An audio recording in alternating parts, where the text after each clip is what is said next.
Hey there, welcome back to What the Flick. Christy and Alonso and Matt. We talk about trailers sometimes, but we've got some good ones for you today, including what might actually be the first really good Tyler Perry movie. What might actually be a Tyler Perry movie that they screened for us. Well, let's not hold our breath. They might show this to us ahead of time. It's called Nobody's Fool. Take a look. If I close this deal, I'll be the first Black woman to be a VP in the company. Hi, Mom. Hey, darling. Listen, it's your sister. She's getting out. If you could pick her up, I'd appreciate it. What time? What time? Honey, it's jail. You get there when you can, like the song said. Hey, girl, hey! Free ass, free ass! I'm about to go out here and shake this ass. Can we go to the club? Ooh, this is nice. They don't smell like roaches in here or nothing. How you get sparkles in the back of an animal? What is this, a Care Bear? I need a job. Why don't you just work here? Oh, that's what's up. Yeah, that is so dope. Where it say sex, what you want me to put right there? What you want to put? Plenty.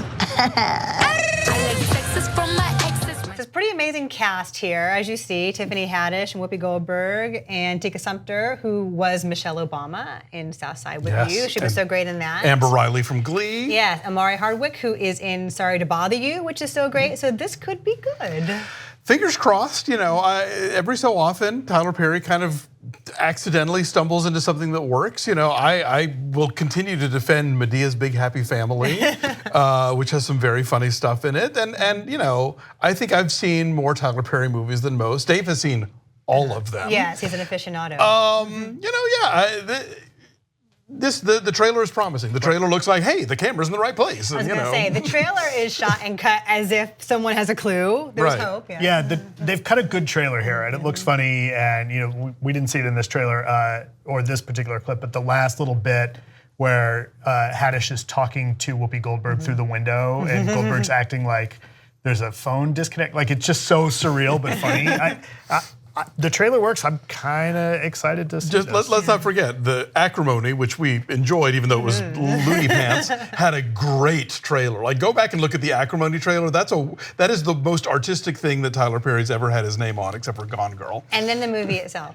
Yeah, we went back and did a little bit of research, and the highest rated, highest reviewed Tyler Perry movie that he has directed is The Family That Prays, at 52%. Which also had a really strong ensemble. There you go. And so I kind of have hope that this is the time that Tyler Perry, as an auteur, like breaks through on the other side of that tomato meter divide there. So we will review that for you when that comes out. That is coming out November of this year. Right. So we will review that when that comes out. For award season. Yes, right in time for your consideration. Tyler Perry's Nobody's Fool. Not to be confused with the Paul Newman movie from 1994. Or the Rosanna Arquette movie from the 80s. All different movies with the same title, different ideas. Also, speaking of tomato meter and movies that people don't like, so Gotti is out.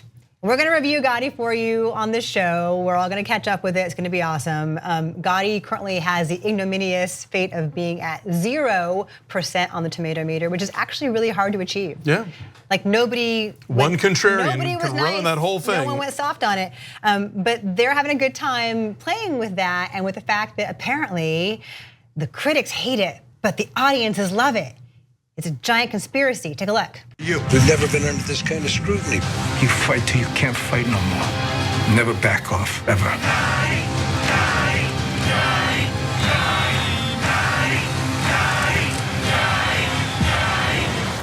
Gotti. You are literally behind a keyboard. I'm a troll. Pay toll. Oh, yeah, no, it's insane. It's crazy. It's funny, having seen the movie last night, I realized that this ad has kind of been going with the narrative of the film, which is this notion that, like, you know, the government tried to bring down Gotti, and sure, maybe he murdered a whole bunch of people, but he never ratted on his friends, and you know, all the people they had testify against him, the government just let all those criminals go, and how bad that is. I mean, that's literally a title card at the end of the film. I mean, sure, we made a really terrible movie that nobody likes at all. Yeah, that really just who doesn't are you hold gonna up, but trust? Come on, like you don't have to say it's terrible. And so their backup for the audiences love Gotti thing is that apparently that's got like a 70-something on the Rotten Tomatoes audience thing.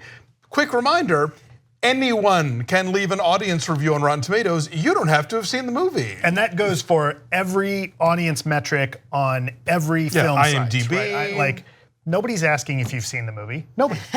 Nobody. Yeah. In fact, how would you prove it, even if you could, right? You have to like scan your ticket receipt. actual trolls behind keyboards tried to drag down the scores of movies like Black Panther and Ghostbusters for their own crazy, racist, sexist, ideas. And The Last Jedi, because they're mad about how Rian Johnson handled The Last Jedi. Yeah, there's a whole story. Pace has a whole story about these suspicious shenanigans going on Rotten Tomatoes with its user reviews. Yeah, I guess for a movie that only had like a very small release of about 700 screens, there are like 7,000 reviews. It has almost as many reviews as Incredibles 2, most of which from accounts that were created in June of 2018.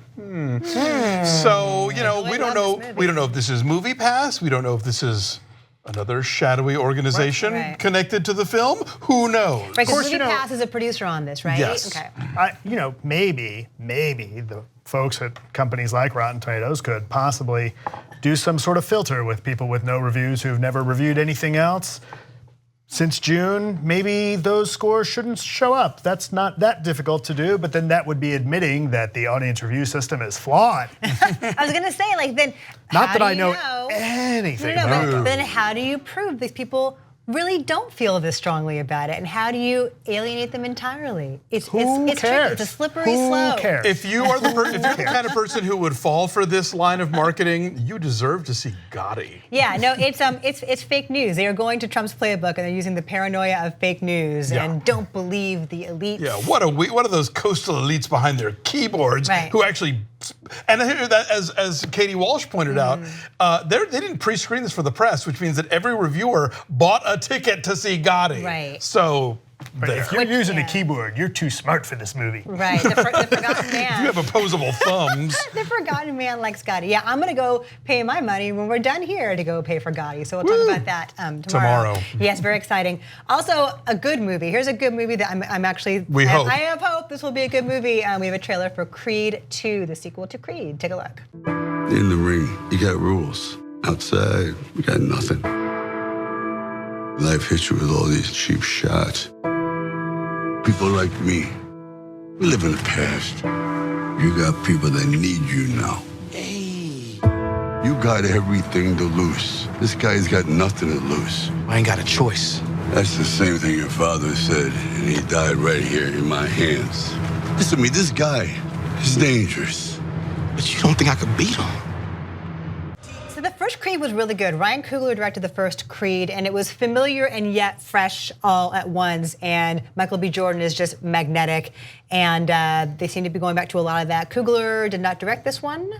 He did not. He did not. And, no, but this is still connected to the Rocky universe, because if you watch that trailer all the way through, you get a big hint of who has nothing to lose and why Balboa is so afraid for. Oh, it's not a hint. They just tell you. Right. But who he's going to have to fight? Yes. I mean, you can say it. He's fighting the son of Drago, basically. So it's son of Apollo Creed versus son of Ivan Drago. Yes. Which is an interesting premise, and I love this cast. But yeah, no Ryan Coogler. That's my one. Yes, but we'll see. But Michael B. Jordan and Stallone. It comes out in November. We'll review that when it comes out.